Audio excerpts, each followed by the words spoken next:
Ramazon oyini yaxshi o'tkazinglar, bu oyda savoblardan ko'proq bahramand bo'lib qolinglar.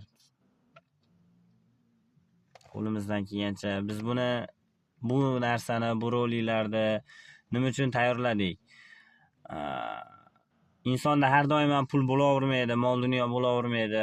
Shu paytda ham qachon bo'lsa yaxshilik qilaman, yo qo'limda bo'lsa yaxshilik qilardim, yoki bo'lmasa menda ham mol dunyo bo'lsa men ham yordam qilardim, ehson qilardim degan xayol bo'lmasligi uchun, insonning qo'lida pul bo'lmasa ham yaxshilik uchun harakat qilsa nimadir chiqishini ozgina ko'rsatmoqchi bo'ldik. Xudoyim berdi, o'zinglar ko'rdinglar. Odamlarni o'zi narxiga sotib oldi. Kimdir 10 ming, kimdir 2 ming, kimdir 20 ming pul berib, ehson uchun shunchaki berib yuborganlar bo'ldi. Alloh qilgan ehsonlarini dargohida qabul qilsin.